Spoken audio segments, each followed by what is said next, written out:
ओबीसींचं राजकीय आरक्षण रद्द झाल्यामुळं राज्यातील वातावरण तापू लागलंय. जोपर्यंत हे आरक्षण पुन्हा मिळत नाही तोपर्यंत राज्यातील निवडणुका घेऊ नयेत अशी मागणी सत्ताधारी आणि विरोधक देखील करतायत. हा प्रश्न समजून घेण्यासाठी याच्या पाठीमागची थोडीशी पार्श्वभूमी आपण समजून घ्यायला हवी. 1994 साली म्हणजे जेव्हा केंद्रामध्ये नरसिंह राव यांचं सरकार होतं आणि राज्यामध्ये शरद पवार यांचं सरकार होतं तेव्हा ओबीसींना हे राजकीय आरक्षण मिळालं आणि ते आत्तापर्यंत सुरू होतं.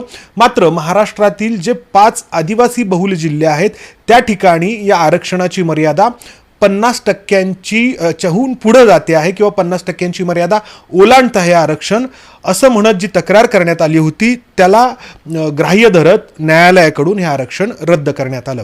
आता हे आरक्षण रद्द झाल्यामुळं किती लोकांना याचा फटका बसणार आहे आणि ते जर पुन्हा मिळवायचं झालं तर काय करायला हवं हे जाणून घेण्यासाठी आपल्यासोबत हरी नरके सर आहेत, जे राज्य मागासवर्गीय आयोगाचे अध्यक्ष देखील 2 वेळा सदस्य देखील राहिलेले आहेत. सर, पहिला मुद्दा की हे आरक्षण रद्द झाल्यामुळं त्या फक्त 5 जिल्ह्यांमध्येच त्याचा परिणाम होत नाहीये तर संपूर्ण राज्यावरती होतोय. किती लोकांना थेट याचा फटका बसणार आहे? काय झालं की जे आव्हान देण्यात आलं होतं ते 5 जिल्हा परिषदांच्या निमित्ताने विदर्भातल्या होतं. त्यामुळे लोकांचा असं समज झाला की हा निकाल फक्त 5 जिल्हा परिषदांपुरता मर्यादित आहे. प्रत्यक्षात हा सुप्रीम कोर्टाचा निकाल आहे आणि जेव्हा सर्वोच्च न्यायालय निकाल देतं तेव्हा तो निकाल फक्त त्या भागापुरता किंवा त्या राज्यापुरता मर्यादित नसतो, तो संपूर्ण भारताला लागू होतो.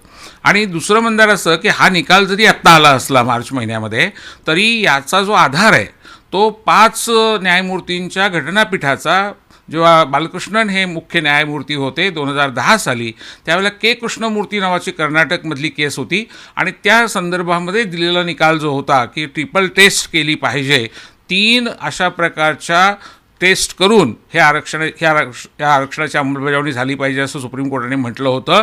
ती अंमलबजावणी 2010 पासून झाली नाही, म्हणून खरं म्हणजे आत्ता या 3 न्यायमूर्तींच्या खंडपीठाने हे आरक्षण रद्द केलं. एकट्या महाराष्ट्रामध्ये 56,000 पदाधिकाऱ्यांना, ओबीसींना, भटक्या विमुक्तांना आणि विशेष मागास प्रवर्गातल्या लोकांना याचा फटका बसणार आहे. हे आरक्षण देशभर आहे आणि म्हणून पंचायत राज्यातल्या या ओबीसी आरक्षणाच्या रद्द होण्यामुळे 8 ते 9 लाख पदाधिकारी ओबीसींचे, आणि आपण हे लक्षात घेतलं पाहिजे मंदार की हे सामान्य नागरिक नाही आहेत, हे नेते आहेत. आणि जेव्हा 8 ते 9 लाख नेते घरी बसतील तेव्हा अख्खा देश या संदर्भामध्ये होरपळल्याशिवाय राहणार नाही. म्हणजे महाराष्ट्रातील या आरक्षणाबद्दल जो न्यायालयाने निकाल दिलेला आहे त्याचा आपसुकच परिणाम जो आहे तो देशामध्ये होणार आहे. अगदी बरोबर. सर्व ज्या राज्यांमध्ये ओबीसी आरक्षण पंचायत राज्यामध्ये आहे त्याच्यावर हा परिणाम होणार आहे. आपण थोडंसं पार्श्वभूमी म्हणून बघूया की काय झालं. राजीव गांधी असताना पंतप्रधान 73 आणि 74वी घटनादुरुस्ती त्यांनी केली. ती पंचायत राज्यामध्ये अशा पद्धतीची व्यवस्था आणण्यासंबंधात. महाराष्ट्रामध्ये आपल्याकडे यशवंतराव चव्हाण साहेबांनी 1960-61मध्येच आणलेलं होतं, त्यामुळे आपल्याला ते नवीन नव्हतं. पण त्यांनी महिलांसाठी आरक्षणाची तरतूद केली आणि त्याचबरोबर इतर मागासवर्गीयांसाठी आरक्षणाची तरतूद केली. महाराष्ट्रामध्ये 27% आरक्षण 94 साली छगन भुजबळ त्यावेळेला काँग्रेसमध्ये आलेले होते आणि समता परिषदेच्या माध्यमातून त्यांनी जी आंदोलनं केली होती, पुण्यामध्ये, जालन्यामध्ये जे मेळावे घेतले होते त्याच्यामध्ये केलेल्या मागण्या होत्या. आणि शरद पवारांची भूमिका ही फुले शाहू आंबेडकरवादी भूमिका असल्यामुळे, सामाजिक न्यायाची भूमिका असल्यामुळे त्यांनी 27% आरक्षण लागू केलं. एक गोष्ट स्पष्ट केली पाहिजे की 1967 सालापासून महाराष्ट्रामध्ये ओबीसींना शिक्षण आणि नोकऱ्यांमध्ये 10% आरक्षण होतं, पण ते मंडल आयोगाने 27% केलं. पण तरी 3 प्रकारचे आरक्षण आहेत. शिक्षण नोकऱ्यातलं तर आहे, पण राजकीय आरक्षण जे आहे ते 73 आणि 74व्या घटनादुरुस्तीने आणि मंडल आयोगाने आलं आणि ते पहिल्यांदा महाराष्ट्रामध्ये 94 साली आलं. झालं असं की महाराष्ट्रामध्ये अनुसूचित जाती आणि अनुसूचित जमातींची लोकसंख्या साधारण 20% आहे. हे 27% म्हणजे 47% आरक्षण 50च्या आतमध्ये असल्यामुळे त्याला कुठे अडचण आली नाही. पण जे आदिवासी बहुल जिल्हे आहेत तिथे असं झालं की आदिवासींची संख्या जास्त असल्यामुळे हे आरक्षण 50च्या वर जाऊ लागलं आणि म्हणून सरसकट 27 न देता दलित आदिवासींच्यासाठी, अनुसूचित जाती, अनुसूचित जमातींसाठी दिल्यानंतर 50मधलं जे शिल्लक राहील ते ओबीसींना द्यावं अशा पद्धतीची कोर्टाची समजूत किंवा कोर्टाची मांडणी असल्यामुळे समज असा झाला की फक्त 50च्या वरचं गेलं आहे. परंतु 50च्या वरचं तर गेलंच आणि ते कायमचं गेलं, पण 50च्या आतलं सुद्धा ओबीसींचं आरक्षण आता तेव्हाच सुरू होईल जेव्हा आपण 3 टेस्ट, ज्याला त्यांनी इम्पिरियल डेटा जमा करण्याच्या संबंधीची अट घातलेली आहे. हे 3 टेस्ट म्हणजे काय आहेत तर हे ओबीसी, भटके विमुक्त, इतर मागासवर्गीय लोक जे आहेत त्यांचं शिक्षण किती आहे, त्यांची आर्थिक परिस्थिती कशी आहे, त्यांचं सामाजिक मागासलेपण कसं आहे, त्यांना घरं आहेत का, असतील तर कच्ची आहेत, पक्की आहेत, भाड्याच्या घरात राहतात, त्यांचे रोजगार कसे आहेत, त्यांना पक्के रोजगार आहेत, सरकारी नोकऱ्या आहेत किंवा खाजगी नोकरी ते आहेत किंवा बेरोजगार आहेत, त्यांची दारिद्र्याची स्थिती काय आहे, त्यांची आरोग्याची परिस्थिती काय आहे, अशा प्रकारची पाहणी करणं म्हणजे थोडक्यात पहिल्यांदा अभ्यास करणं, दुसरं त्यांचं मागासलेपण सिद्ध करणं, आणि तिसरं त्यांना ओपनमधून खुल्या गटातून किती प्रतिनिधित्व मिळालेलं आहे त्याची तुलना करून जर ते 27पेक्षा कमी असेल तर मग ओबीसींना हे आरक्षण देता येईल. अच्छा, म्हणजे या सगळ्या गोष्टी निकाल देताना न्यायालयाने करायला सांगितलेल्या आहेत. आता मग मुद्दा येतो की हे सगळं करायची जबाबदारी कोणाची, केंद्र सरकारची का राज्य सरकारची? आणि केंद्र सरकारने जर अशा प्रकारचा सर्वे केला असेल तर त्याचा जो डेटा आहे, त्याचे जे निष्कर्ष आहेत ते उपलब्ध आहेत का? आता बघा, 2010 साली मूळ निकाल आला. आत्ता जरी आपल्याला झळा दिसत आहेत त्या ताज्या निकालाच्या दिसत असल्या तरी हा निकाल मुळात 2010 सालच्या कृष्णमूर्ती निकालावर आधारित आहे. आणि 2010 साली हा निकाल आल्यानंतर राज्यात पहिल्यांदा महात्मा फुले समता परिषदेने अशी मागणी केली की ओबीसींची जनगणना झाली पाहिजे. आणि मला सांगितलं पाहिजे की गोपीनाथ मुंडे साहेब त्यावेळेला होते आणि त्यांनी आणि समीर भुजबळांनी लोकसभेमध्ये हा प्रश्न उचलला. आणि छगन भुजबळांनी जे प्रयत्न केले होते त्याच्यामुळे मुलायम सिंग, लालू प्रसाद यादव, शरद यादव, अजित सिंग या सगळ्यांनी त्याला पाठिंबा दिला.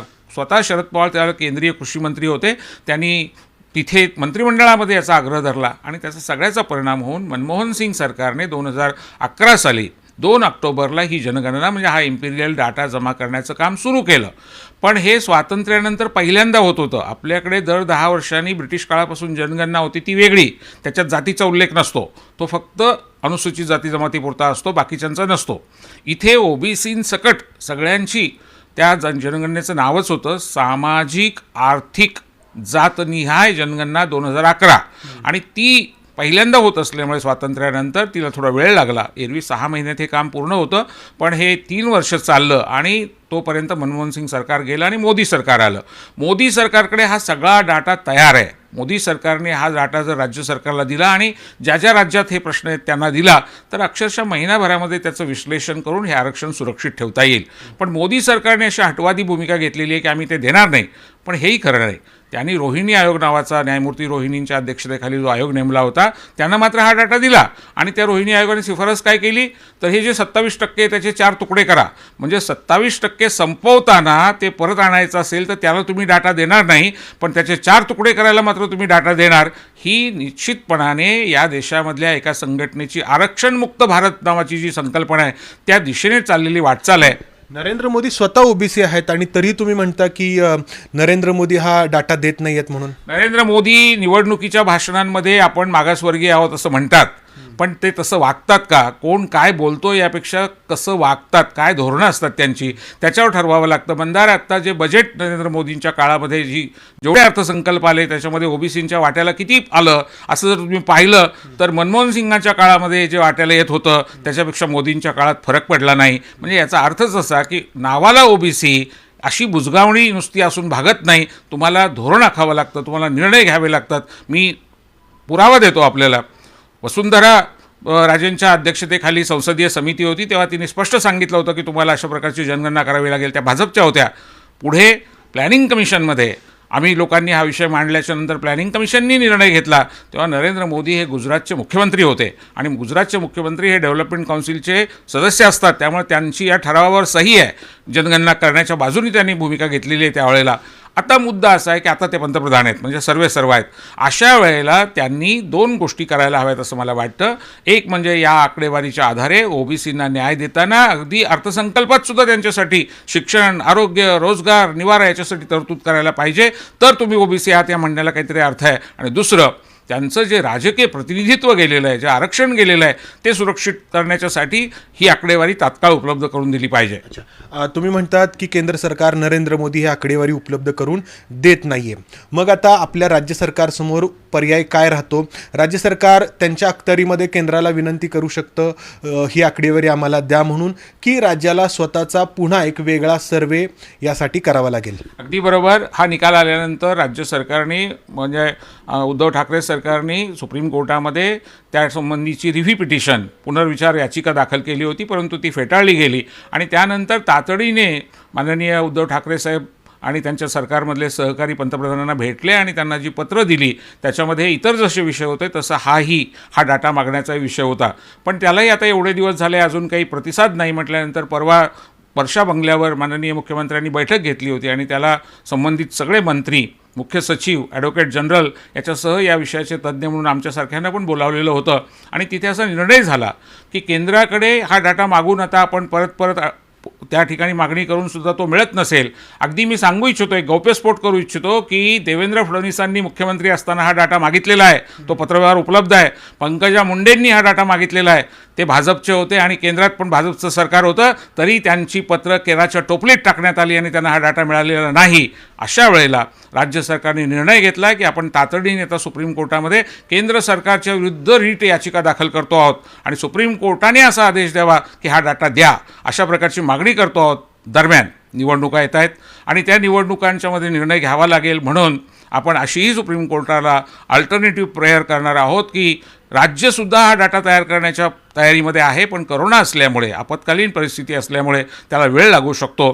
तोपर्यंत एकतर निवडणुका पुढे ढकलण्याचा आदेश द्यावा किंवा आहे या आरक्षणासह ते चालू ठेवून निवडणुका घेण्याची परवानगी द्यावी. आणि राज्य सरकारने न्यायमूर्ती आनंद निरगुडे यांच्या अध्यक्षतेखाली नुकतंच राज्य मागासवर्ग आयोगाचं गठन केलेलं आहे.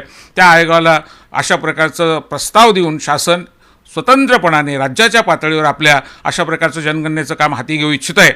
मला आपल्याला सांगितलं पाहिजे की अशी राज्य पातळीवरची जनगणना तामिळनाडूने केलेली आहे, कर्नाटकने केलेली आहे, सध्या ओडिसा राज्यामध्ये ती सुरू आहे.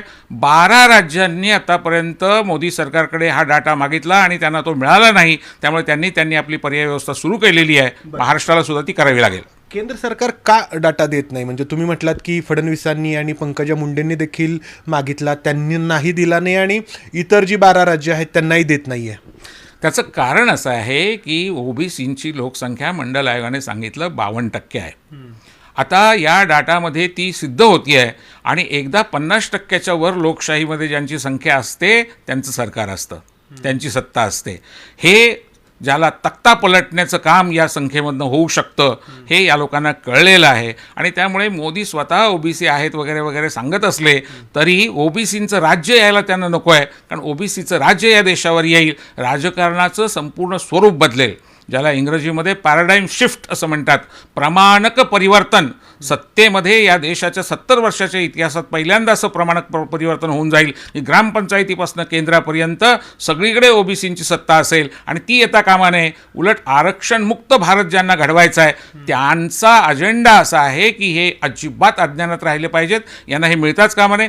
मंडल आयोग जेव्हा लागू केला होता ओबी सिंगांनी त्यावेळेला यांनी कमंडल यात्रा काढल्या होत्या, यांनी ओबीसींचं लक्ष दुसरीकडे वेधलं होतं. आता ते जर का 5 वर्ष सत्तेत असताना ज्यांनी ओबीसीमधला ओ सुद्धा उच्चारला नाही ते जर आता रस्त्यावर उतरत असतील तर मी त्याचं स्वागत करतो. मी कोणीही ओबीसींच्या बाजूने आंदोलन करणार असेल तर त्यांचं स्वागत करतो. पण त्यांनी इथे आंदोलन करण्याच्या ऐवजी खरं म्हणजे मोदींच्याकडे जाऊन धरणं धरावं आणि त्यांच्याकडनं तो डाटा मिळवावा. बरं सर, आता मुद्दा आहे आत्ता जो एकदम निकडीचा, तातडीचा, की जोपर्यंत हे आरक्षण लागू होत नाही, पुन्हा मिळत नाही, तोपर्यंत निवडणुका पुढे ढकलाव्यात. तर हे शक्य आहे का? काय झालं की या 73 आणि 74व्या घटनादुरुस्तीनी जसं महिला आरक्षण आलं पंचायत राज्यामध्ये, ओबीसी आरक्षण आलं, तसं आणखीन एक गोष्ट झाली, राज्यनिहाय निवडणूक आयोग आले आणि तोपर्यंत जिल्हा परिषदा किंवा या सगळ्या निवडणुका कधी 5 वर्षाच्या ऐवजी 10 वर्ष, 12 वर्ष, 15 वर्षसुद्धा पुढे जायच्या.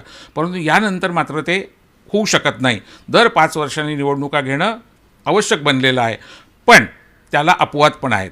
आपत्कालीन परिस्थिती जर असेल तर आपल्याला तसं करता येतं. आणि सध्या करोनामुळे तुम्हाला कल्पना असेल की नुकत्याच राज्य सरकारने काही ग्रामपंचायतीच्या निवडणुका पुढे ढकललेल्या आहेत. एवढंच नाही तर तामिळनाडूमध्ये जेव्हा विधानसभेच्या निवडणुका झाल्या तेव्हा मद्रास हायकोर्टाने अतिशय कडक भूमिका घेतली आणि ज्या निवडणूक आयोगाने या निवडणुका घेऊन लोकांना करोनाच्या संकटात टाकलं त्यांच्यावर सदोष मनुष्यवधाचे गुन्हे का दाखल करू नयेत अशा पद्धतीचा प्रश्न विचारला. उत्तर प्रदेशमध्ये जेव्हा निवडणुका झाल्या तिथल्या पंचायत राज्यातल्या अनेक शिक्षक त्याच्यामध्ये गेले, करोनाला बळी पडले, तेव्हा करोनाच्या कारणाखातर अशा पद्धतीची पुढे ढकलण्याची तरतूद तर आहेच, ती वापरली पण गेलेली आहे.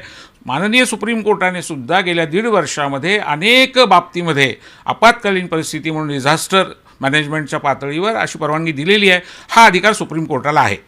अच्छा, हा अधिकार सुप्रीम कोर्टाला आहे. सर, तुम्ही अनेक मुद्दे मांडले ज्याच्यामध्ये एक तुमच्या सांगण्यातून आलं की हा डाटा जर समोर आला तर मोठी उलथापालथ एकूण आपल्या राजकारणामध्ये होऊ शकते आणि ही उलथापालथ व्हायला काही लोकांना नको आहे. अगदी खरं आहे. इथली जी व्यवस्था आहे ती विशिष्ट वर्गाच्या हातामध्ये आहे, ती स्वातंत्र्यापासून आहे. पण मला स्वतःला असं वाटतं मंदार, एक लक्षात घ्या तुम्ही, इंग्रजांना का घालवलं आपण, तर ते परके होते. आपली सत्ता आली पाहिजे, स्वराज्य आणि सुराज्य आपल्याला स्थापन करायला पाहिजे. लोकशाहीचं तत्त्व जे आहे ते लक्षात जर घेतलं तर लोकांची सत्ता, लोकांचं राज्य, हा जो काही डाटा आहे ही राष्ट्रीय संपत्ती आहे, ही कोणाची खाजगी मालमत्ता नाही आहे. पण तरीसुद्धा तुम्ही तो दाबून ठेवताय कारण तुम्हाला असं वाटतंय की हे ओबीसीना कळताच कामा नाही, भटक्या मुक्तांना कळताच कामा नाही. हे बघा, कोंबडं झाकून ठेवलं तर सूर्य उगवायचा राहत नसतो. आज नाही उद्या ओबीसींना सत्य कळेल आणि तेव्हा मात्र तुमची अवस्था फार वाईट होईल. अच्छा सर, आत्ता तुम्ही एक महत्त्वाची गोष्ट सांगितली बोलताना की मुख्यमंत्र्यांच्या उपस्थितीमध्ये वर्षावरती जी बैठक झाली आहे त्या बैठकीमध्ये असं ठरलं की केंद्र सरकारकडे हा डाटा मागायचा आणि भले त्यासाठी सर्वोच्च न्यायालयामध्ये जावं लागलं तर जायचं, हे ठरलेलं आहे. रीट याचिका करण्याचा निर्णय झाला आहे, काम सुरू झालेलं आहे आणि फार लवकरच ठाकरे सरकार पहिल्यांदा असं घडणार आहे की सुप्रीम कोर्टामध्ये एक राज्य सरकार केंद्राच्या विरुद्ध याचिका दाखल करत आहे की आमची माहिती जमा केलेली जी आहे, आमच्या राज्यातली ती माहिती, आमच्या जनतेची ती माहिती आहे आणि ती तुम्ही आम्हाला दिलीच पाहिजे आणि सुप्रीम कोर्ट तसा आदेश देऊ शकतं. अच्छा, धन्यवाद सर. तर या ओबीसी आरक्षणावरून आपण आरोप प्रत्यारोप होताना पाहतो आहोत, मात्र सत्य तेव्हाच समोर येणार आहे. हे आरक्षण पुन्हा लागू होण्याची शक्यता तेव्हाच निर्माण होणार आहे जेव्हा या संबंधातला डाटा समोर येईल जो केंद्र सरकारने स्वतःकडे ठेवला आहे. कॅमेरामन विजय राऊत समंदार गोंजारी, एबीपी माझा, पुणे. एबीपी माझा, उघडा डोळे बघा नीट.